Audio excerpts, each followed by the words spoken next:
grab your favorite beverage, kick up your feet as you ascend with me into the joy portal of soul reflections, fresh perspectives, fun ideas, and wisdom. Light to light and heart to heart. Smile and breathe even deeper as together we will soar above the perception of all hurdles and shine brightly as the light we are.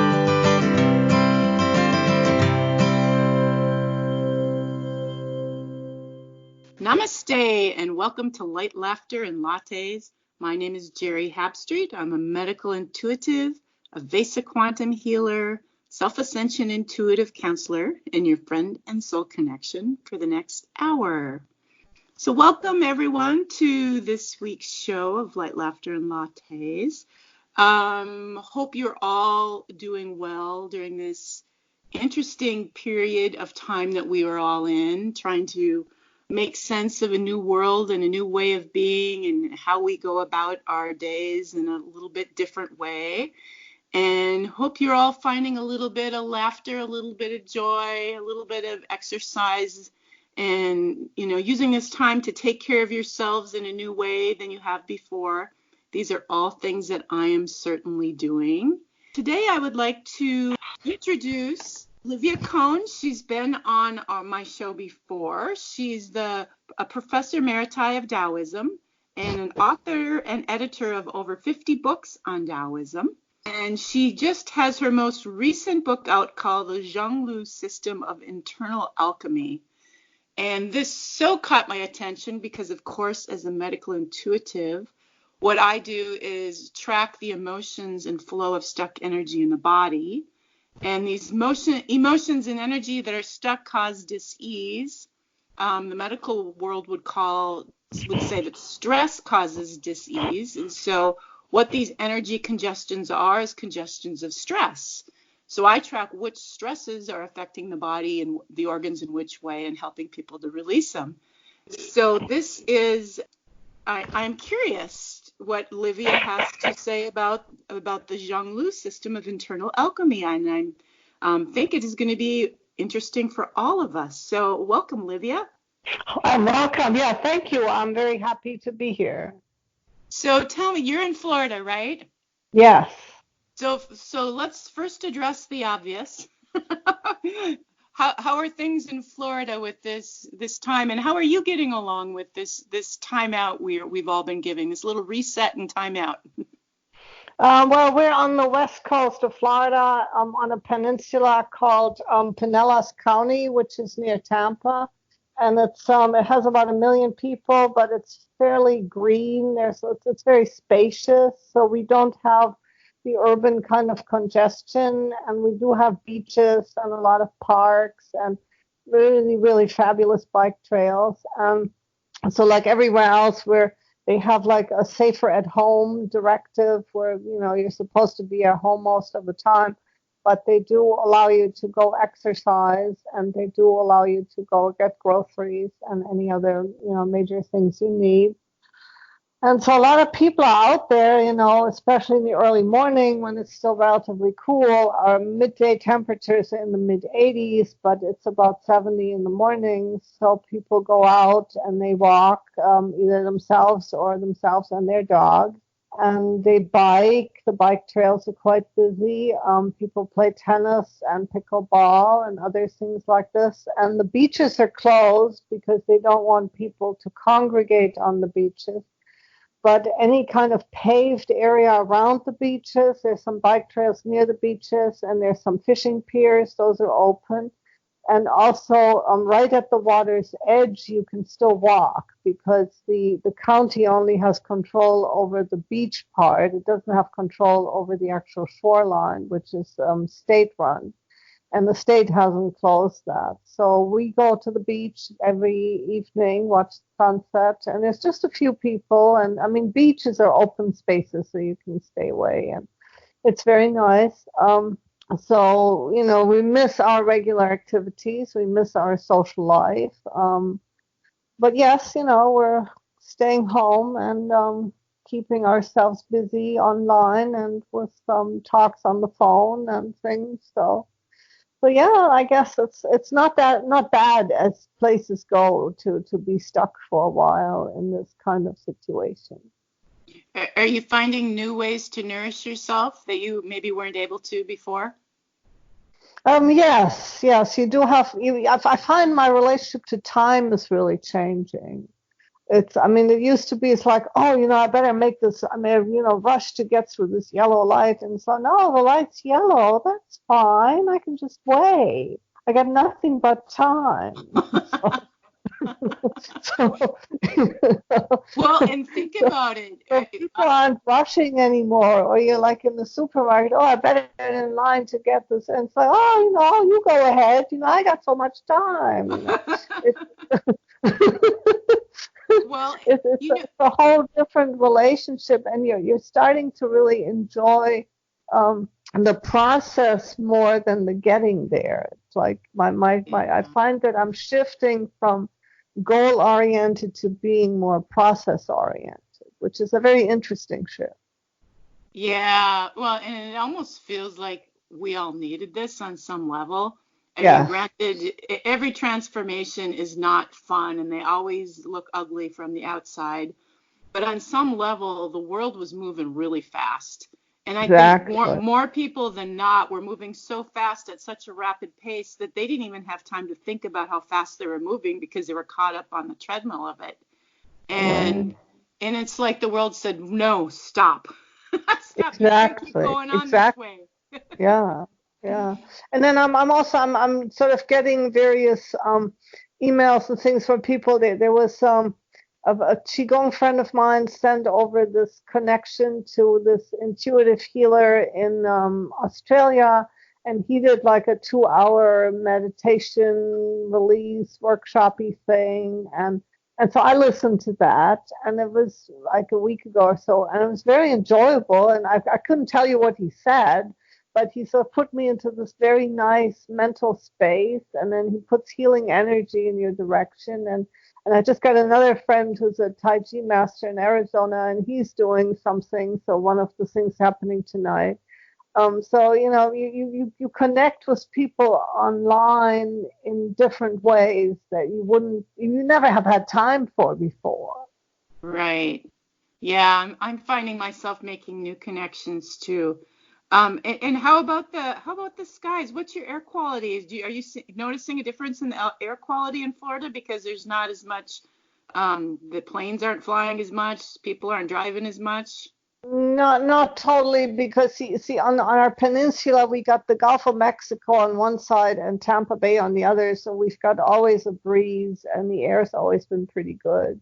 But maybe if you're in a more urban area, you would notice it more. So right, the air quality I think is not. If it is better, it's not really all that noticeable. Okay. So let's talk about the good stuff. Tell us a little about this book, The Zhong-Lü System of Internal Alchemy. What is this all about? Well, it's Zhong-Lü refers to two different people.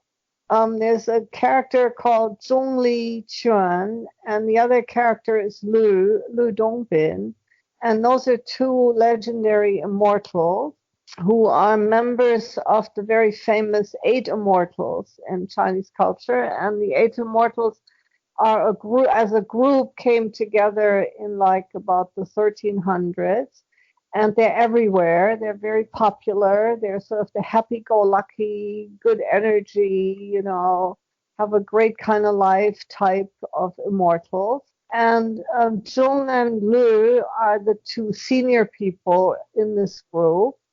And in the 11th and 12th century, so Song Dynasty, they had reached a certain level of fame, and they got associated with this particular system of internal alchemy.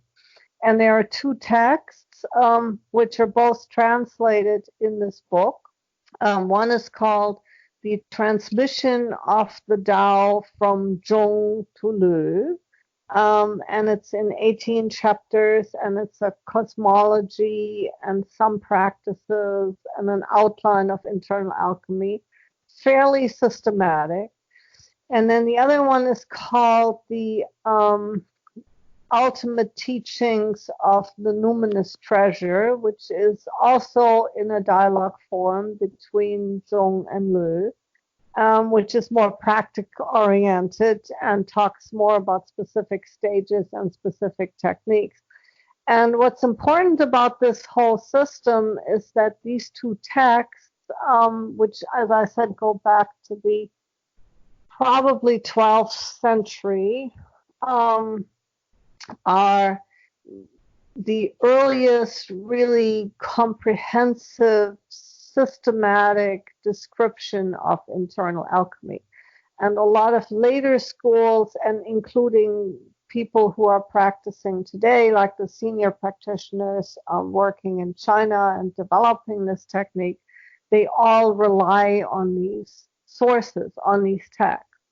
And so I got into this because I was roped into helping edit and work on a translation of a modern Chinese master's internal alchemy system. The master is called Wang Liping, and he teaches in America and in Europe and also in China.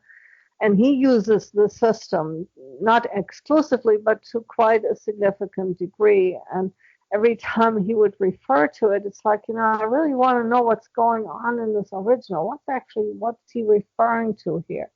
And so that's why I started translating these texts. And so the book is a translation of these two very important key sources, plus like an introduction that describes their history and their cosmology. So explain to me a little bit what the understanding is. Are they like, do they use the traditional chakra system as part of this? But the chakra system is Indian. So they use the five elements a lot, like the 5 inner organs. Okay, can you go through those with us? The 5 organs in the Chinese system are associated with different directions and different seasons and different colors. And so it's like this whole cosmology of how your body corresponds to greater nature. And so in the system, you're sort of following the annual cycle, which is like in the spring, which is when the sun, starts waking up and gets a little warmer, which is what we would call like a rising young quality.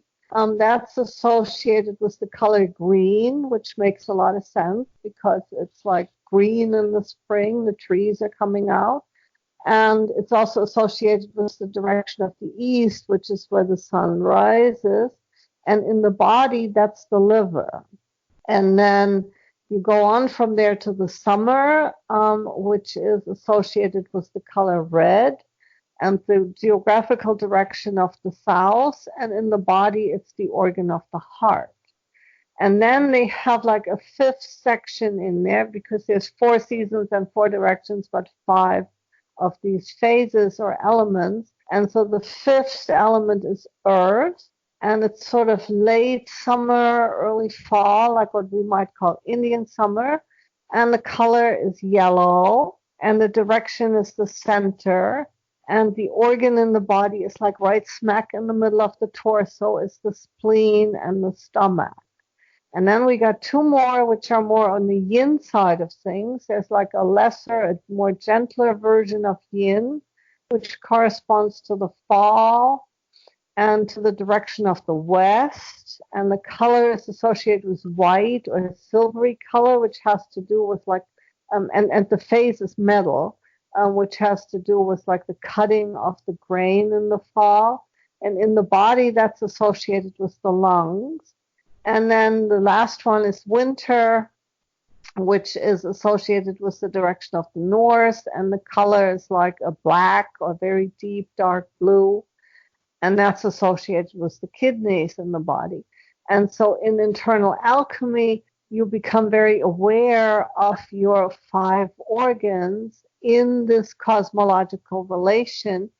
And the energy flow through the body flows in that direction. So we call it the productive cycle. So it's like spring gives rise to summer, gives rise to fall, gives rise to winter.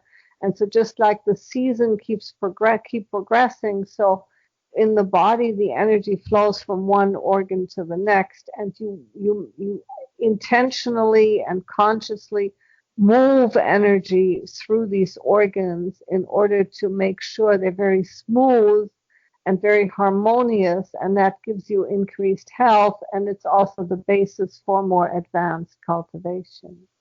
So interesting. So are they doing, do they actively do cleanses, like a liver cleanse during this certain time and a kidney cleanse during the, do you say winter months?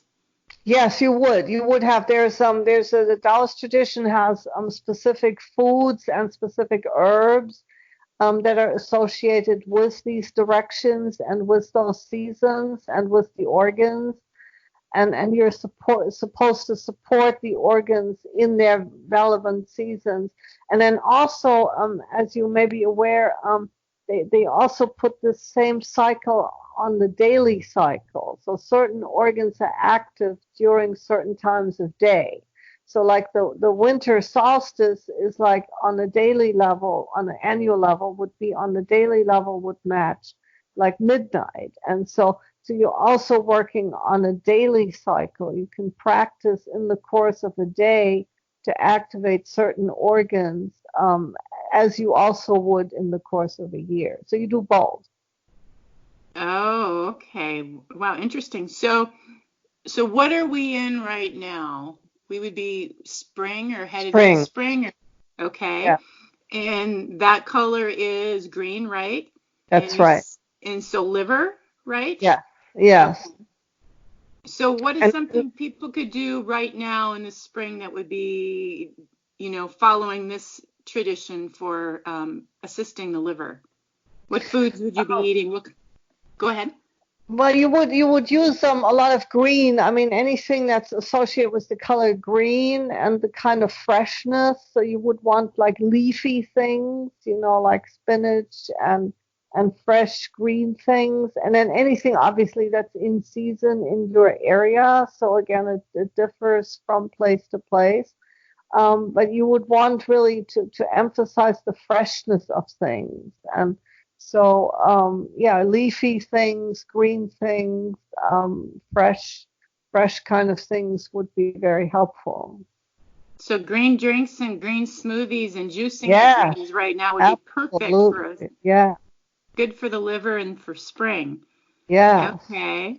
And do they have movements or anything, exercises that they follow for the spring for the liver? I mean, is there a whole process just about taking care of the liver? Well, part of it is, yes, you do some visualizations. You visualize like a nice verdant, bright, shimmering green kind of energy, and you allow that to enter your body, and you direct that into your liver. And then you can open your arms wide and bring them over your head, and then move the energy into the liver area. And you can also face east and sort of connect to the rising sun. So if you're up at sunrise, then that would be a perfectly good time to bring that kind of energy into the body. Okay. And so then we go from spring, summer. You said summer was the color red. Oh, okay. So we're eating strawberries and raspberries. That's right. And watermelons. Yeah. Watermelon and the red, and that's the heart, correct? Yes, correct. And the flavor associated with the heart is the bitter flavor. So lettuce is considered bitter. So you want to really get into the lettuces and the greeneries and a lot of fresh things. And there's like chicory has like a kind of bitter flavor that goes with that. That also nurtures the heart. Okay. Okay, and then we move to, you said the end of the summer. Earth, the level of earth, which is like connects to the spleen and the stomach. That's a very centered, calm, you're looking more at like, sweet potatoes, orangey kind of colors, okay. more squash type foods, Pumpkin. little more, pumpkin-y things, yeah. not quite hot yet, but something that's a little more neutral and not as cooling. Like a lot of greenery and leafy things tend to be cooling. This you want a little more balanced, neutral things, more grains also associated with the earth. Earth is very connected to grain. Okay, and what you're, from my perspective too, what you're explaining to the stomach is there's two chakras located in the stomach area, the sacral and the solar plexus, and one is orange and one is yellow. So that totally matches that. Yeah. Yeah, it's in alignment with that. Okay, so then you move from into fall, and what color did you say for fall?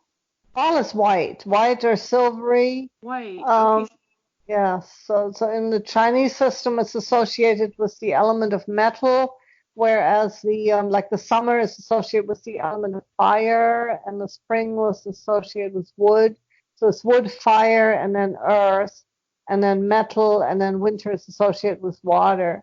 And so the fall is associated with metal because it's the time of harvesting, and that's when you're cutting down the grain with your various metal instruments. And so that's a little more, the fall is a time where you want to prepare, you want to lay in some stores for the winter, you want to get ready, you want to start thinking ahead. And then you want to eat, any of the things that are ripe in the fall. I mean, there's plenty of fruit and foods and apples and things like that are really good for you, that are ripening at the time. So this doesn't necessarily correlate with the white or silver color. I'm thinking there's not many foods that would even resonate. Well, the inside of apples tends to be a pretty light color, and pears. Oh, sure. I mean, on the outside they're like green or red, but once you take the skin off, you're looking at a light beigey, whitish kind of color. Okay. So I'm sure you can find things that are appropriate. And again, grains would be good, and then continuing from the earth phase, like what we have, like the pumpkin type things. That would be very appropriate. Okay. And so then we move into the winter, which you said was black, right? Or a dark. Right, it's dark blue color, and it's associated with water. And so people would have, preserved their foods. A lot of pickles is the kind of stuff. And it's salty is also the flavor associated with the winter. Okay.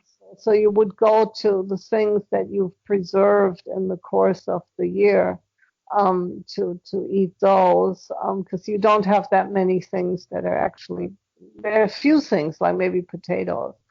But a lot of things don't really ripen, so you rely on what you've already preserved beforehand. And salty foods and also more spicy foods are warming, so you want more warming quality in your food because the outside air is cold and you're surrounded by cold and darkness. And then in the winter, your nights are much longer, so it's more of a time to meditate more and to sleep longer hours and to take things easy. And the outside world, it's like cold and icy, so it's sort of dangerous to walk around. So it's a time of rest in the winter. And what organ again was winter? The kidneys. The kidneys, okay. The kidneys, it's associated with water, and the kidneys in the body are responsible for the water system in the body. And they also, salt closely relates to the kidneys. Oh, what else does? Salt. Salt, salty foods that are sort of preserved, pickles that tend to be preserved with salt. That relates to that same part of the system. So if you were to, so if someone has an issue, say they're having, lung cancer or something, it doesn't even have to be cancer in one of these organs, what would be their technique for treating? If you have a particular issue in a particular organ, you would look at all the different correspondences, which is something you could look up online, like any Chinese medical 5 elements. You Google 5 elements and it'll give you a whole list of things. And then you would want to nurture the particular organ with the things that are appropriate for it. And so if it was a lung thing, then you would do like a visualization where you visualize like a nice, bright, nurturing, silvery or light white kind of energy, and you move that into your lung area.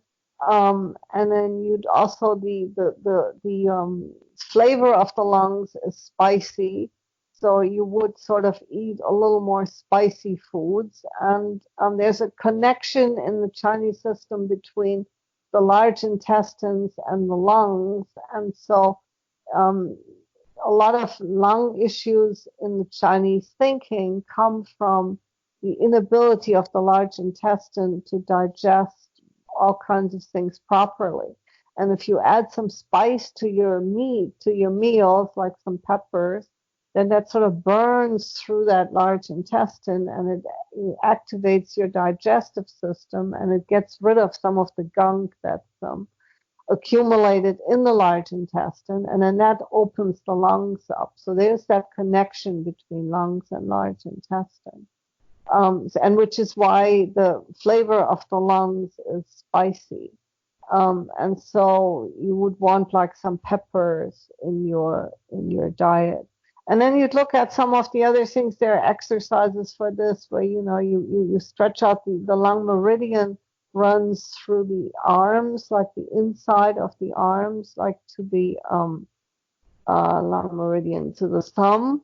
And so you would do a lot of exercises that involve lifting up your arms and stretching along that meridian. You can also massage along the meridian. So those are some of the things that you would do. Okay, so much of what I do as a medical intuitive is based on the emotions that are connected with each of the organs, Yeah. which are connected with the meridians. And a lot of the work, like emotional freedom technique or tapping, is to acknowledge these meridians and tap on them and release the stuck energy that has gathered in these organs. And it's highly effective. And wondering, do they acknowledge the emotional patterns that are correlated to any of these organs and what they're each of the organs each of the organs has its own set of emotions that comes with it, and the emotions are understood as, like you were saying, either overexcited or stuck or obstructed kind of energy that's related to the organs. And so with the lungs in particular, your emotion is sadness or melancholy or depression. And so you would want to, visualize this kind of emotion and then visualize it leaving your body. And then they have a tendency to replace the emotions with virtues, which in the case of the lungs would be like a sense of rightness, of rather than being depressed and melancholy and frustrated about things, you sort of acknowledge, well, that's the way it is, and this is a right way of being. So you acknowledge a rightness instead of the emotion of melancholy. And so like in the spring where we're now, the emotion is like anger and aggression and pushing and sort of, it's like it's the kind of time where you want to go out and do stuff, which is one of the reasons why it's so frustrating to just be stuck in one place and not being able to go out and do new things and connect to people. And but so the natural tendency to be enthusiastic and start new things in the spring becomes a stuck emotion and becomes like a form of aggression or frustration or anger. And again, you mentally, visualize this anger in your liver area and then release it from there. And then the virtue that replaces this anger or negative emotion is the virtue of kindness and compassion and caring, which is the virtue associated with the liver. So each of these have their own emotion and they have their virtue. And you visualize them and you release the tense emotion and you replace it with a positive virtue. Okay, so we did, and I'm just kind of following along here. So in my system, very, very similar. The lungs is where we hold our greatest suffering. Yes. And the liver too, a lot of the anger and pent up energy. So let's keep going through the rest of them. They seem to be pretty in alignment. So this is kind of fun. So after we do lungs and liver, what's next? Well, we have the heart in the summer, and the heart in the Chinese system is associated with very intense emotions. And some people associate it with like excessive, like over enthusiasm, what they call excessive joy, but it can also turn into hatred. So it's like something like almost obsessiveness, like you're like really obsessed with something on the heart side. And the balancing virtue is what the Chinese call propriety, which is a sense of what is appropriate. So rather than being excessively, either hateful or excessively enthusiastic, you're becoming more appropriate in your relationship with whatever it is that's going on. So that would be the heart. And then we have the kidneys, which are associated with the water and the winter. And the emotion in connection with that is fear and anxiety and nervousness and being very hesitant to do things, to step out. And the balancing virtue is wisdom, which is to understand that, yes, it may be dangerous to go out, but if I take the right steps, then it's okay. And so you allow yourself to still be active and not be paralyzed by fear or anxiety. And then the spleen or stomach, which is associated with the earth, the associated emotion, negative emotion, is worry. And part of it has to do with the spleen and stomach being associated with a thinking part of, like, it has a direct connection to the brain, which is where we come out and say, oh, if you eat like sweets and chocolates, and the flavor is sweet. So sweets and chocolates are really nurturing your brain. So in the Chinese system, it's like your spleen has that thinking quality. And so the emotion, the negative emotion, is worry, which is an overthinking. You're overthinking things too much. Oh, should I do this? And oh no, that's so good. Oh, should I do that? No, it's so good. And the counterbalancing virtue is what they call trust. So it's like you look at the situation, you say, okay, this is what I really want to do, and also authenticity. So like you're honest with yourself, you're authentic with yourself. You find, rather than worrying about all the different permutations and possibilities, you make your decision, and then you trust that, this is the right thing for you and that the universe will come and support you. Okay, interesting. So, because so many people talk about the stomach being the second brain, Yeah. and mainly because we carry all of these emotions. I mean, look where most of these organs are, minus the heart and the lungs. Most of them are down in the stomach area. And so if we are holding energy in all these spots, the energy goes up and pings our brain. And so That's certainly it right. truly does control our brain. And the spleen is located right in the center, right in the third chakra, which is all about empowerment and trust. So, oh, right. yeah, I'm curious right now about the kidneys, right? This, because we're in the heightened energy right now is fear and anxiety. Right. And it would be fun to know how many people are going in for kidney things right now, huh? That's true. Yeah. Yeah, I know a few myself, so there's definitely a science to this. And I know it's true as well, because that's what I do in my work. And I just see pharmaceuticals is a way to manage whatever it is, but it's not healing it. And the real root issue, and it's not always emotions, but more times than not, there is a stuck emotion. It's especially, things that have happened to people when they were kids. When you're a child, you don't have a way to release these things, and especially if the issues happen in your own family. If the problem was with your parents, where do you go as a child to release these energies? You need to find someplace where you feel safe.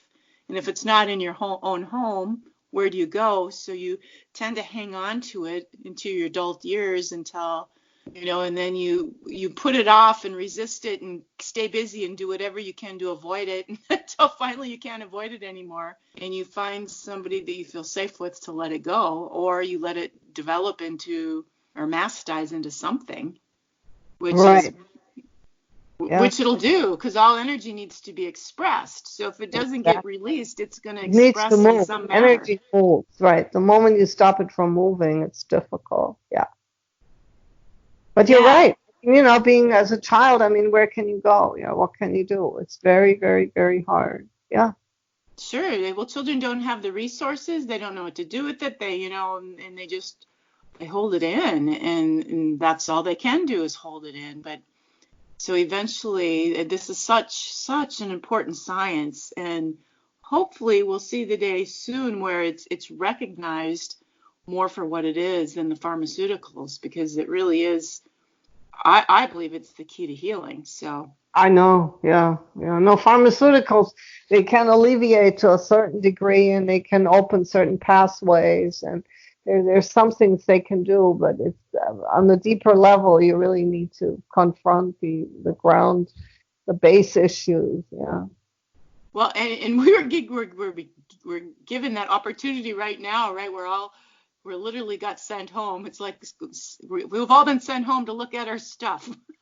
That's so right. Yeah, it's like time out for everybody. Yeah, that's right. You got to look at your partner. You have to look at your kids. You have to look at whatever's there. You got to look in the mirror. That's right.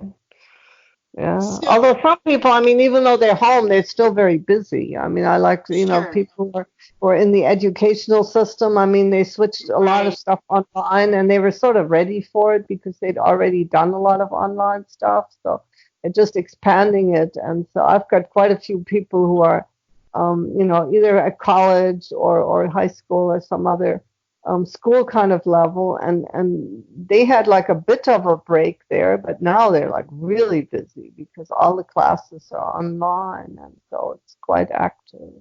Not everybody has all this time.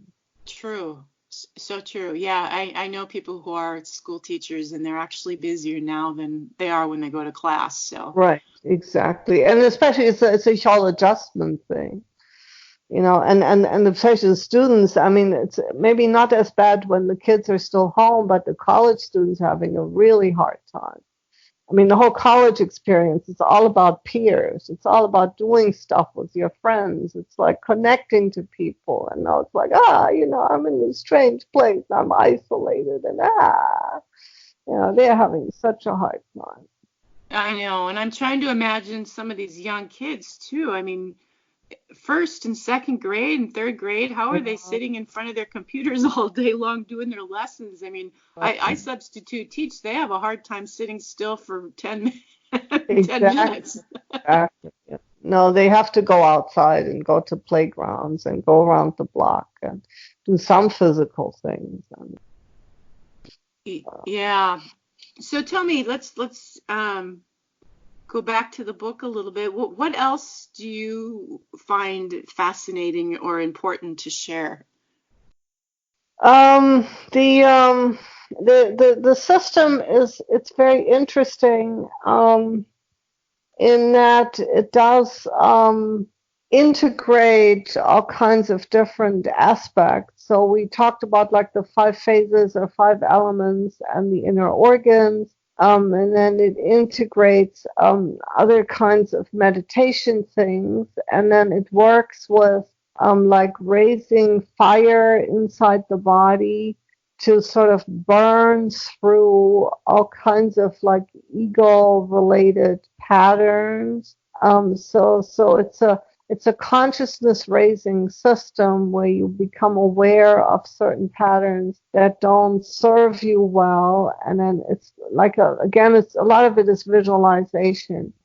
And where you realize that, certain things that you tend to do and that people in the society typically do, like running after, more money or bigger houses or sensory satisfaction or other kinds of, outside kind of beauty, are really not satisfying in the long run. And so you have this vision of these, either it's divine figures, or sometimes it's divine animals, or sometimes it's just energies that sort of burn through your system and release some of those patterns that don't really serve you well. So that's a whole other dimension that I find very fascinating.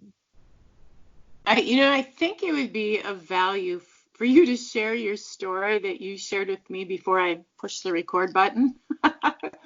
Because I've worked so much on patterns, because we are creatures of habit and creatures of pattern, and our ego loves patterns. And oftentimes, even when we have an experience that's repeated before, we can have a mini post-traumatic stress disorder kind of thing, where it's triggered and all the symptoms show up all over again, and maybe nothing really happened. And so can you share your story that you're going through with your house right now? Yes. Well, it's some years ago in this house that we are in now, we had a flea infestation, and it took a while to realize that's what it was. You had to actually, identify it, that, the bites that I was getting were actually from fleas. And by then they had really multiplied. And then we had professionals come in, and then we tried different other things. And so eventually, it took several months, but eventually we got rid of them. But somehow this really traumatized me to the point where I'm still getting bite-like rashes on my legs, even though we're completely free of any kind of fleas. And so it's like the mind thinks, because I'm in this house, there must be a reason to have these kinds of bites on my legs. And so it produces these. It's like a PTSD situation. And so I'm trying with various meditations to release that. And then also physically, I just moved everything from my regular study and the regular bedroom into a completely different part of the house. So I'm trying to trick my mind into thinking that I'm in a new place, so it won't have to create this particular pattern. Which is very annoying and quite painful, and it's quite there. So yeah, so we have patterns that we establish at some point, and we don't realize that we establish them, and then before you know it, it's like, you're stuck in this situation, and you have to find a way to get out of it. Right. Well, and it's the mind. Even though something's not real, to the mind it's real, and it'll create a situation where you think you have the fleas even though you don't. It's like the child who's really scared that there's a boogeyman under the bed. Exactly.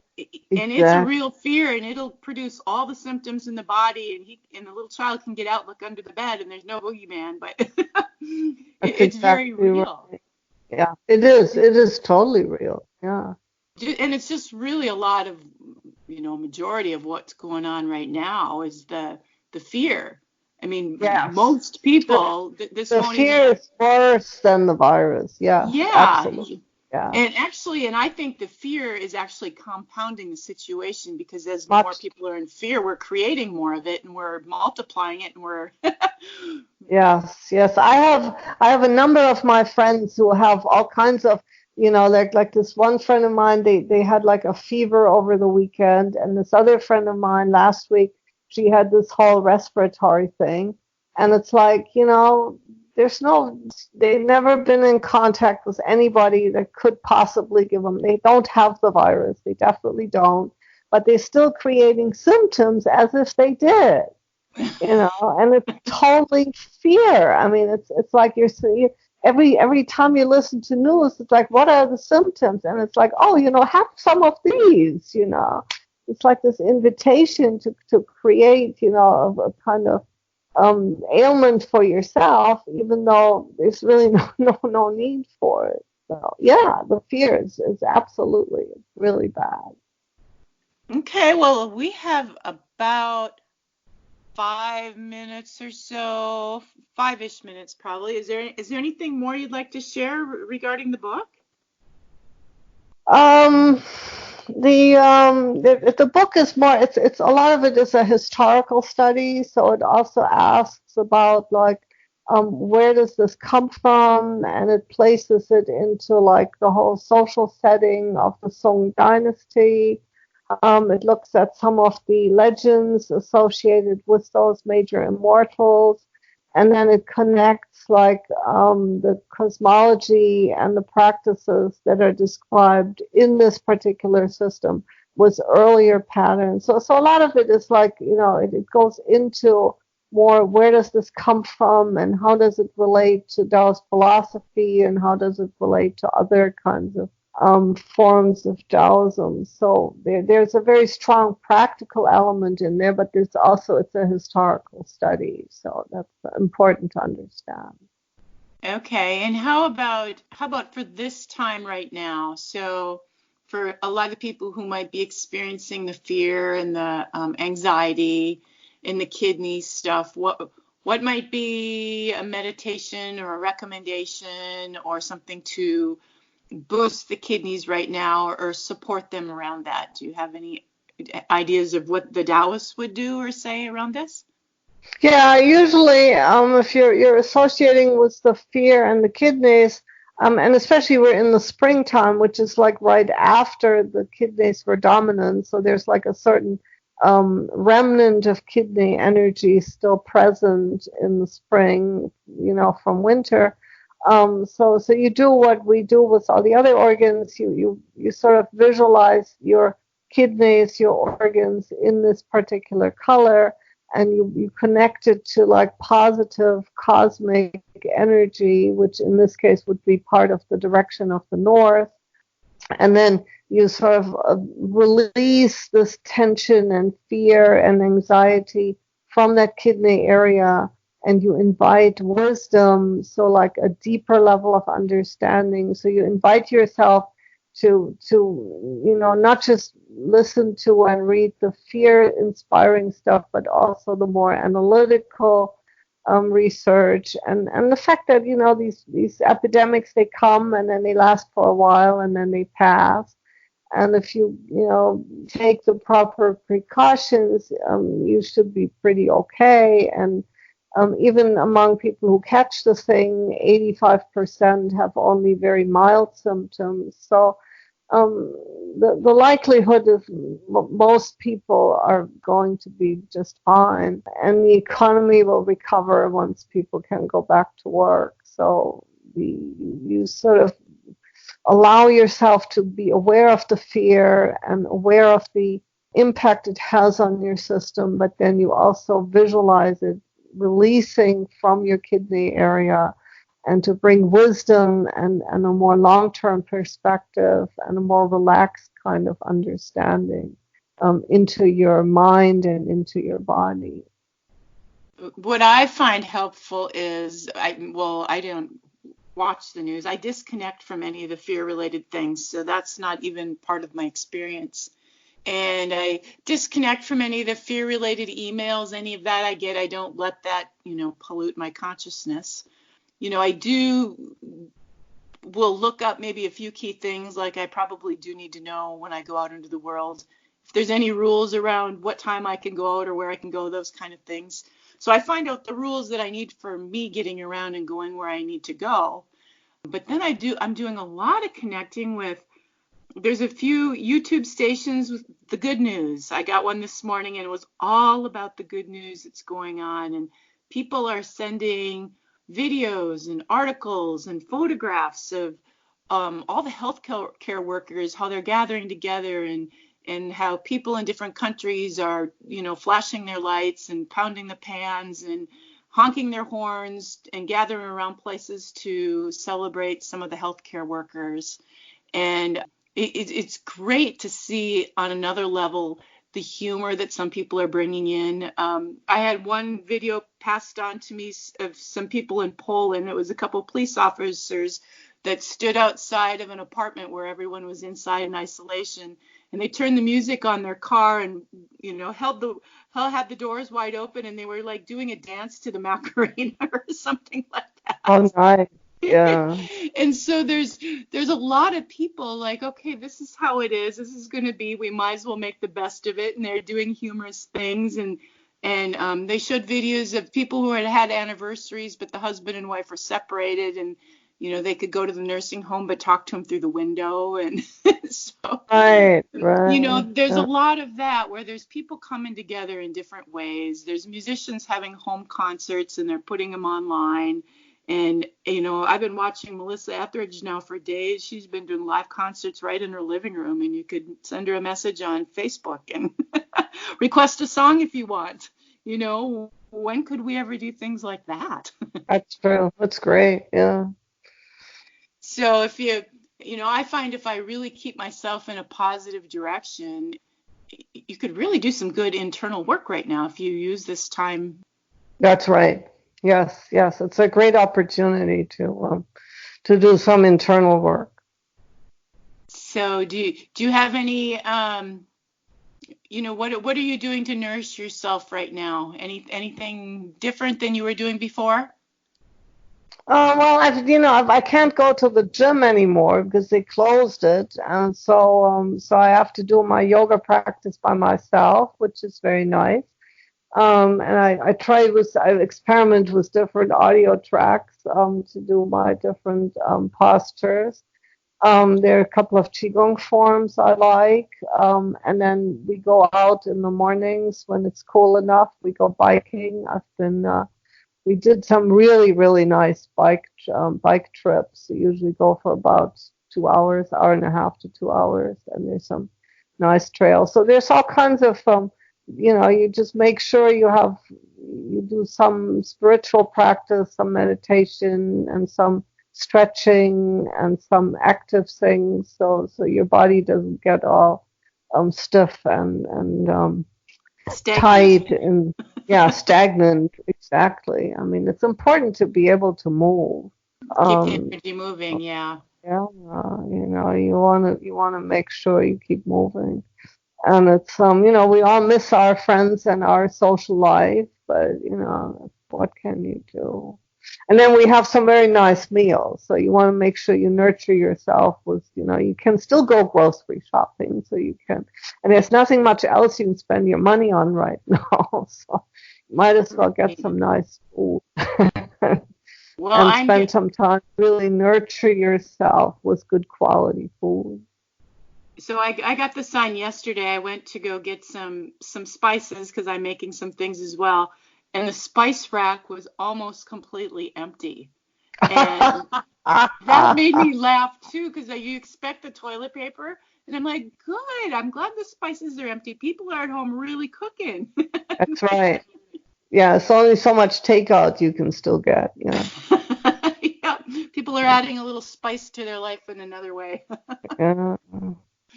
So share with everyone where they can locate your books and all that good stuff if they wanted to contact you or any of that.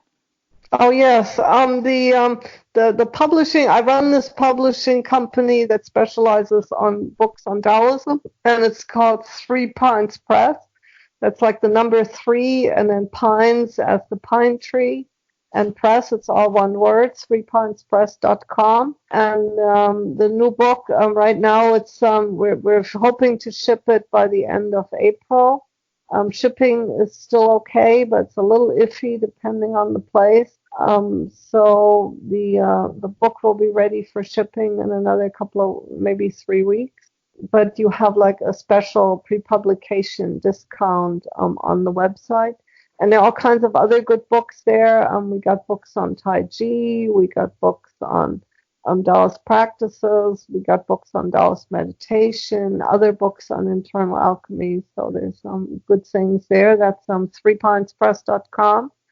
And then myself, I'm Livia Kohn, and my email is liviakohn@gmail.com. So just one word. So that would be nice. I'd be happy to hear from anybody and to share whatever else I can share. So that would be that.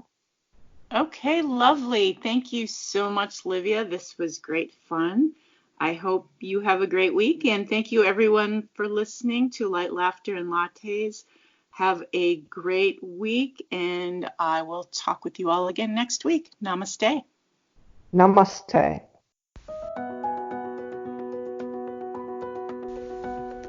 Are you ready to make joy and well-being number one in your life? Are you ready to live the life you've always wanted to live? Then you have found the right place. Joyful Living, a Vesa Quantum Healing Center. Hi, my name is Geri Habstritt, and I've been an Vesa medical intuitive, quantum healer, and self-ascension intuitive counselor for 10 years, and have mastered the many tools of self-ascension to assist you to live your best life ever. Are you needing assistance with emotional or physical healing?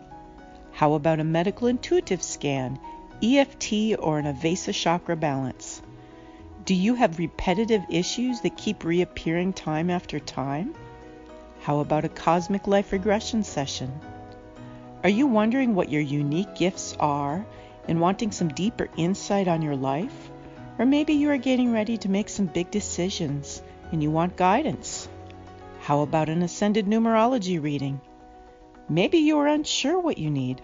That's okay too. I offer free 15-minute consultations and can work with you in person or online. You can contact me by going to the host page on the Oneness Talk Radio website and clicking on Geri Habstritt. There you will find all my contact information. Wishing you great joy on your journey.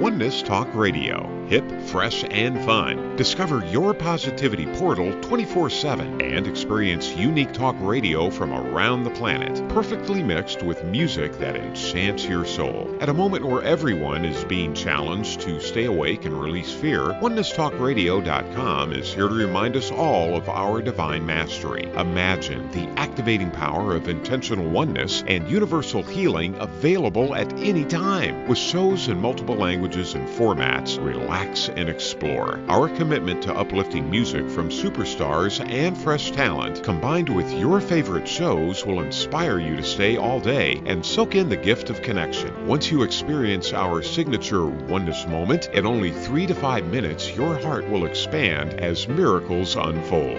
OnenessTalkRadio.com. One world, one voice. Expand your vision.